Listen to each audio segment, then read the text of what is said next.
Santet, atau ilmu hitam, merupakan salah satu topik yang memicu rasa penasaran dan ketakutan di banyak budaya, terutama di Indonesia. Dalam konteks ini, santet sering dianggap sebagai metode yang digunakan untuk menyakiti atau membahayakan orang lain melalui kekuatan supranatural atau magic. Fenomena ini tidak hanya meresahkan tetapi juga memunculkan berbagai cerita dan kepercayaan yang mendalam di masyarakat, seringkali menggabungkan unsur mistis dengan realitas sosial dan budaya. Santet adalah praktik ilmu hitam atau sihir yang biasanya dipercaya untuk mencelakakan seseorang dengan cara spiritual atau gaib. Di banyak budaya, inilah alasan seseorang mungkin mengirimkan santet termasuk 1. Balas dendam. Salah satu penyebab umum adalah kemarahan atau dendam terhadap seseorang yang dianggap telah melakukan kesalahan atau menyakiti pengirim. 2. Persaingan. Dalam beberapa kasus, santet bisa digunakan dalam konteks persaingan bisnis atau sosial, di mana seseorang merasa terancam oleh keberhasilan orang lain. 3. Kekuasaan atau kontrol. Ada juga yang mengirimkan santet untuk mencoba mengendalikan atau memanipulasi kehidupan orang lain, baik untuk keuntungan pribadi atau untuk membuat orang lain merasa tidak nyaman. 4. Ketidakadilan atau ketidakpuasan. Beberapa orang mungkin menggunakan santet sebagai bentuk reaksi terhadap ketidakadilan atau ketidakpuasan yang mereka rasakan, terutama jika mereka merasa tidak memiliki cara lain untuk menyelesaikan masalah.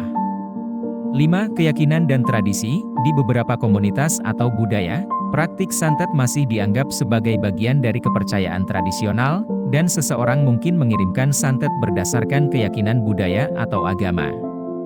6. Kondisi emosional atau psikologis. Kadang-kadang, seseorang yang mengalami stres berat atau masalah emosional bisa terpengaruh untuk melakukan tindakan-tindakan ekstrim seperti mengirimkan santet. Perlu diingat bahwa dalam banyak kasus, kepercayaan akan santet dan efeknya adalah hasil dari budaya dan kepercayaan lokal, dan tidak ada bukti ilmiah yang mendukung keberadaan atau efek nyata dari santet. Jika seseorang merasa terancam atau tertekan, mencari bantuan dari profesional, seperti konselor atau psikolog, adalah langkah yang bijaksana. Santet adalah praktik atau ilmu hitam yang sering dikaitkan dengan niat jahat untuk mencelakai orang lain melalui kekuatan gaib. Namun, penting untuk diingat bahwa hal ini adalah bagian dari kepercayaan tradisional dan budaya tertentu, dan tidak ada bukti ilmiah yang mendukung keberadaan atau efektivitasnya. Selain itu, praktik semacam ini umumnya dianggap ilegal dan tidak etis dalam banyak budaya dan sistem hukum.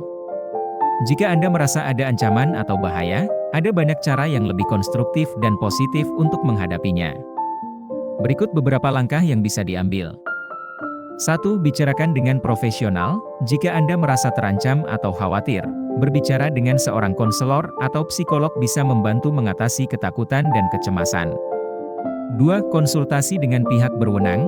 Jika Anda merasa ada ancaman nyata terhadap keselamatan Anda, melaporkannya kepada pihak berwenang seperti polisi bisa menjadi langkah yang bijak. 3. Perkuat perlindungan diri. Fokus pada cara-cara yang positif untuk melindungi diri, seperti meningkatkan kesadaran situasi Anda dan menjaga hubungan yang sehat dengan orang-orang di sekitar Anda. 4. Hindari konflik. Usahakan untuk menyelesaikan konflik dengan cara damai dan berbicara dengan orang-orang yang terlibat untuk mencari solusi. Selalu penting untuk mendekati masalah dengan cara yang sehat dan konstruktif. Jika Anda merasa tertekan atau membutuhkan dukungan, jangan ragu untuk mencari bantuan dari orang-orang yang terpercaya atau profesional. Konsep bahwa santet atau ilmu hitam dapat kembali kepada orang yang mengirimnya adalah bagian dari kepercayaan tradisional dan spiritual tertentu. Banyak budaya dan kepercayaan menyebutkan bahwa niat jahat atau tindakan buruk yang dilakukan terhadap orang lain akan berbalik kepada pelaku, biasanya disebut sebagai karma atau hukum sebab akibat. Berikut beberapa pandangan tentang bagaimana hal ini biasanya dipahami dalam konteks kepercayaan dan spiritual. 1. Karma. Dalam banyak tradisi spiritual dan filosofi, karma adalah prinsip bahwa tindakan kita, baik atau buruk, akan memiliki konsekuensi. Jika seseorang melakukan tindakan jahat, diyakini bahwa energi negatif atau akibat buruk dari tindakan tersebut akan kembali kepada mereka. 2. Balas dendam energi. Beberapa kepercayaan menyebutkan bahwa energi negatif yang dikirimkan kepada orang lain akan kembali kepada pengirimnya dalam bentuk energi negatif yang sama. Ini seringkali digambarkan sebagai hukum alam atau spiritual.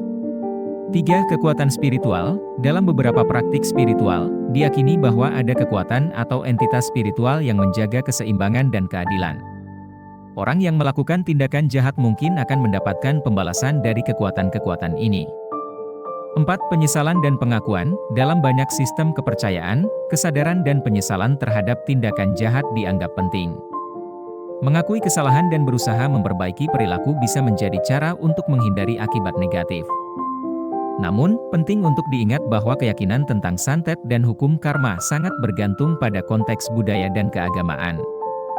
Di banyak masyarakat modern, pendekatan yang lebih rasional dan berbasis bukti digunakan untuk menangani konflik dan masalah. Jika Anda mengalami situasi di mana Anda merasa terancam atau mengalami gangguan, pendekatan yang lebih baik adalah dengan mencari bantuan dari profesional atau pihak berwenang. Menggunakan cara-cara yang sehat dan konstruktif untuk menyelesaikan masalah akan lebih efektif daripada terjebak dalam kepercayaan pada ilmu hitam atau praktik negatif.